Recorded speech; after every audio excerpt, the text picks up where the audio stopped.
Right now, if Taylor had one wish, it would be that she never met Blake.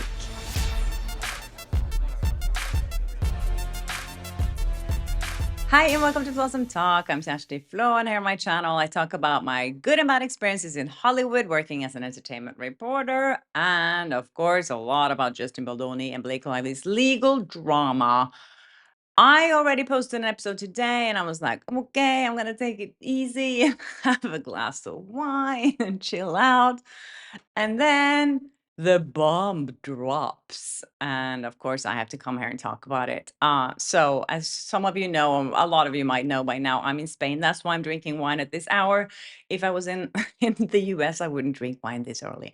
But, anyways, so the subpoena against Taylor Swift has been dropped by Justin Baldoni's team, and everyone's up in arms about it. And traditional media is reporting about it as kind of a win for Blake Lively's team? I don't think so.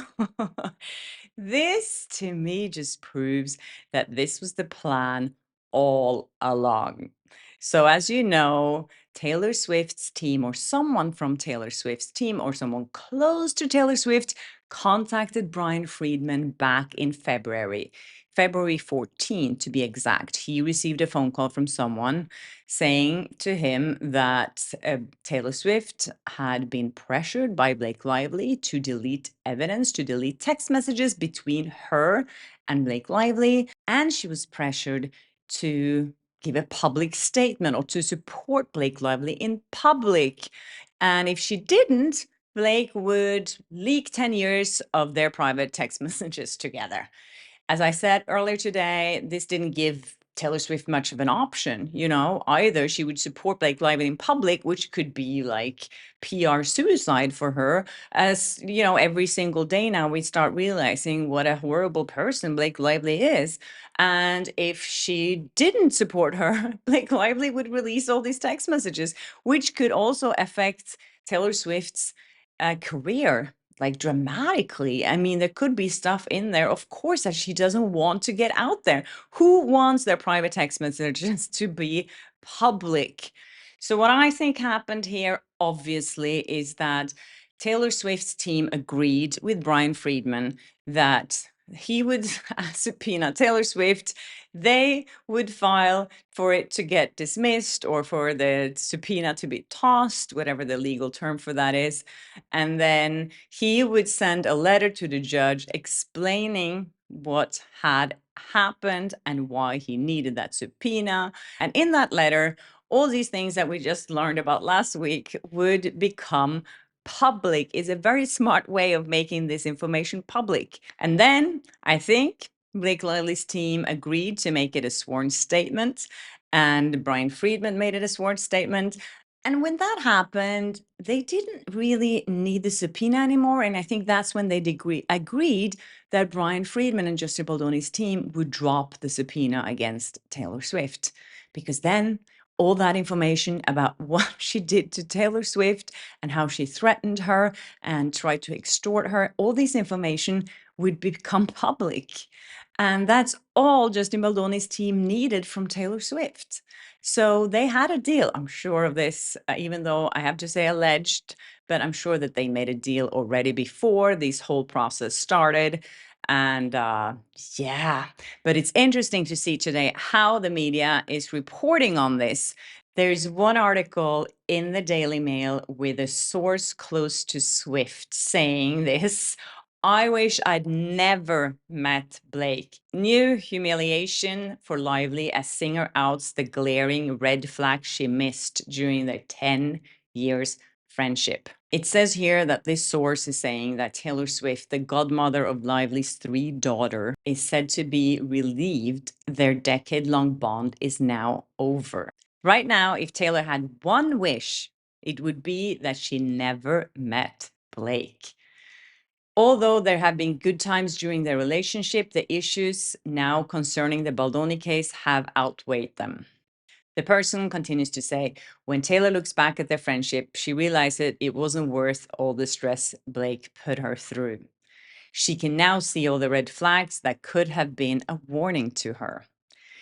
And she says, or the person says, Taylor had to tone Blake down time and time again because she always wanted to be the leader of the pack. Taylor's relieved the relationship is over. She put up with Blake's antics for too long because she's a loyal friend. It took the ends with us drama to finally get her to pull the trigger on it.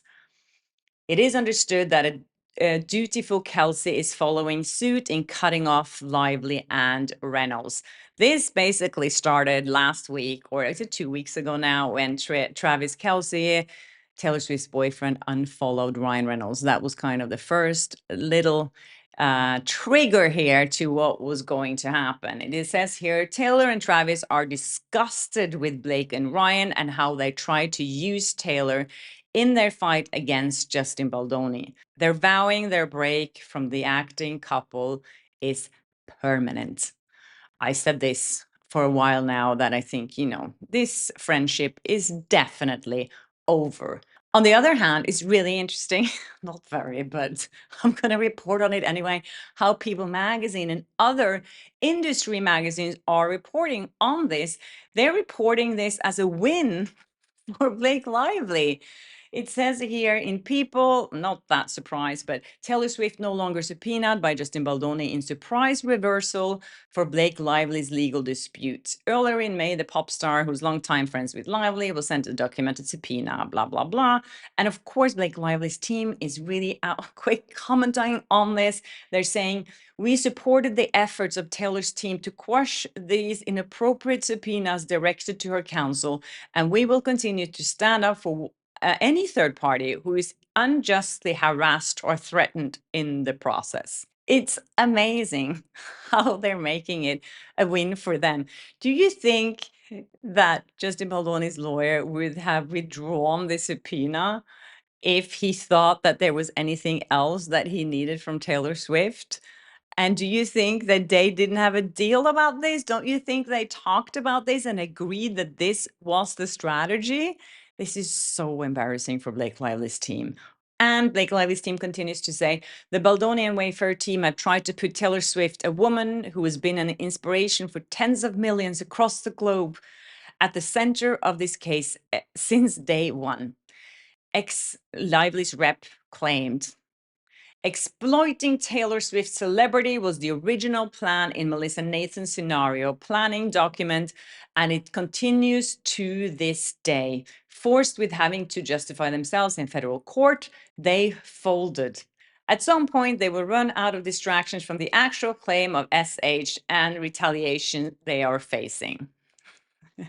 It's so funny how they're claiming that Justin Baldoni was the one who pulled Taylor Swift into this drama, while Blake Lively did nothing else than, except from, asking people to wear florals and promote her own products, pushing Taylor Swift while she was promoting It Ends With Us. She was the one who put her there from the beginning. And she said she was with her the entire time. So it's no wonder that Justin Baldoni wanted to subpoena her. But now they're like, oh, she used the Justin Baldoni used Taylor Swift's celebrity. Who used Taylor Swift's celebrity? All right, you guys, that's it for me now. I'm going to go back to my glass of wine and some popcorn. And I'm going to end this video by a viral video that I just saw with Tom Cruise eating popcorn, and everyone was so shocked by him eating popcorn. And so was I, actually. I've never seen him eat anything. And I'm going to go back and eat popcorn just like Tom Cruise.